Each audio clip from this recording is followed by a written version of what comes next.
मंत्री या विधायक बनना राजनीतिक क्षेत्र से जुड़े लोगों का सपना होता है। जो नेता हैं वह विधायक बनना चाहते हैं और जो विधायक हैं वह सांसद या मंत्री बनना चाहते हैं। लेकिन झारखंड के नेता और विधायकों को मंत्री तो बनना है, लेकिन उनको शिक्षा मंत्री बनने से अब डर लगने लगा है। आखिर क्यों? क्या वजह है? क्यों झारखंड में शिक्षा मंत्री का पद ग्रहण करते ही उन पर संकट के बादल मंडराने लगते हैं? कभी उनकी जान का खतरा होता है तो कभी मानहानि का। और यह बात हम नहीं कह रहे, यह कह रहे हैं हमारे रिकॉर्ड। आइए इसे ऐसे समझते हैं। बिहार से झारखंड के अलग होने के बाद सबसे पहले शिक्षा मंत्री के पद पर विराजमान हुए प्रदीप यादव। प्रदीप यादव के पद संभालते ही बीजेपी पार्टी में उनकी फजीहत शुरू हो गई और उन्हें जेवीएम का दामन थामना पड़ा। वहीं दूसरे शिक्षा मंत्री बने बैजनाथ राम। उनके शिक्षा मंत्री रहने के दौरान ही उनके खुद के बच्चे 12वीं में फेल हो गए, जिसके बाद उनकी बड़ी आलोचना हुई। बैजनाथ राम के बेटे प्रभात कुमार और बेटी पूनम कुमारी 12वीं की परीक्षा में फेल हो गए थे। यहां तक कि वह स्कूटनी में भी पास नहीं हो पाए। वहीं तीसरी शिक्षा मंत्री के तौर पर बीजेपी की सरकार में नीरा यादव ने पद ग्रहण किया। एक महिला के शिक्षा मंत्री बनने पर लोगों को उनसे काफी उम्मीदें थीं। लेकिन 20 जुलाई 2015 को हजारीबाग जिले के एक स्कूल में डॉक्टर कलाम की फोटो पर शिक्षा मंत्री नीरा यादव द्वारा माला चढ़ाकर तिलक लगाने पर विवाद खड़ा हो गया। झारखंड के एक अखबार में छपी तस्वीर को ट्विटर पर शेयर करने के बाद इसको लेकर विवाद शुरू हो गया था। यह तस्वीर सोशल साइट पर जबरदस्त वायरल हो गई थी। जीवित और स्वस्थ पूर्व राष्ट्रपति कलाम पर इस प्रकार से राज्य की शिक्षा मंत्री नीरा यादव के हाथों माला पहनाकर तिलक लगाने की खूब निंदा हुई। इतना ही नहीं, कुछ समय बाद एपीजे अब्दुल कलाम दुनिया को अलविदा भी कह गए थे। वहीं चौथे शिक्षा मंत्री रहे जगन्नाथ महतो तो दुनिया को ही अचानक अलविदा कह गए।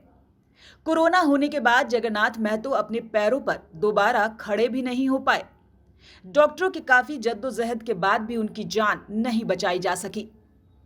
जगन्नाथ महतो के जाने के बाद सबके दिमाग में आने लगा कि अब शिक्षा मंत्री का पद किसे मिलेगा। हेमंत सोरेन के दोबारा सत्ता में वापसी के बाद जब रामदास सोरेन को पदभार दिया गया तो लगा कि अब टाइगर के बाद एक और टाइगर अपनी जगह बना लेगा। लेकिन एक सुबह अचानक रामदास सोरेन के गिरने की खबर आई तो सबके दिमाग में एक ही बात हिट कर गई कि आखिर क्यों बार बार झारखंड के शिक्षा मंत्री पर संकट के बादल मंडराने लगते हैं। फिर भी एक उम्मीद थी, लेकिन रामदास सोरेन के निधन की खबर ने सबको झकझोर कर रख दिया। संजोग यह है कि रामदास सोरेन और जगन्नाथ महतो दोनों का ही जन्मदिवस एक तारीख है। अब शिक्षा मंत्री और उनके संकट से जुड़े संयोग पर हमारे ज्योतिष भी मोहर लगा रहे हैं। क्या कह रहे हैं ज्योतिष अभिषेक पांडे, आइए सुनते हैं। झामुमो की सरकार आती है और दो मंत्री अचानक से उनकी निधन हो जाती है और शिक्षा विभाग पे ग्रहण दोष बनता है। तो ये ग्रहण दोष क्यों बनता है, इस पर हम आपको बताते हैं। सबसे पहले देखते हैं कि कुंडली में शिक्षा भाव कौन सा होता है। कुंडली में पंचम भाव, सप्तम भाव और नवम भाव शिक्षा का भाव होता है, ठीक है, जो कि झारखंड की कुंडली में पंचम भाव में केतु है, ठीक है। उसके बाद जो अंक ज्योतिष के आधार पे आते हैं तो जगन्नाथ महतो जी की जो डेट ऑफ बर्थ है वो 1 जनवरी 1967 है और रामदास सोरेन जी की जो डेट ऑफ बर्थ है वो 1 जनवरी 1963 है। तो दोनों की जो मूलांक बनती है वो एक मूलांक बनती है। हम जान रहे हैं कि 2025 यानी कि मंगल का ईयर, आप देख रहे हैं पूरे विश्व में किस तरीके से हाहाकार मच चुका है। कहीं टैक्स की प्रॉब्लम है, कहीं युद्ध हो रहे हैं, कहीं आपस में ही लड़ाई हो रही है। ये मंगल का ईयर है और मंगल और सूर्य इनकी युति बहुत अच्छी नहीं मानी जा सकती, ठीक है। ये सबसे बड़ा कारण था। उसके बाद कुंडली पे जब बात करते हैं तो कुंडली के आधार पे जब देखते हैं तो झारखंड की कुंडली में 2022-21 से ही बृहस्पति जो है वो अपने क्रूर ग्रहों के साथ प्रविष्ट हो गए हैं। बृहस्पति की महादशा तो शुरू से चल रही है, लेकिन बृहस्पति अपने क्रूर ग्रहों के साथ आ गए हैं और क्रूर ग्रहों के चलते धीरे धीरे शिक्षा विभाग में डिटोरिएशन आना शुरू हुआ। रह गई बात कि बृहस्पति केतु के साथ जब प्रविष्ट होता है तो बैद्यनाथ राम जी शिक्षा मंत्री बने, लेकिन उन्होंने अपना थोड़े दिन में ही उनको पदभार उनकी हट गई और फिर दूसरे शिक्षा मंत्री बने। तो अब इस पर बात होती है कि जगन्नाथ महतो, बैद्यनाथ राम जी, और उसके बाद आपको आते हैं रामदास सोरेन जी।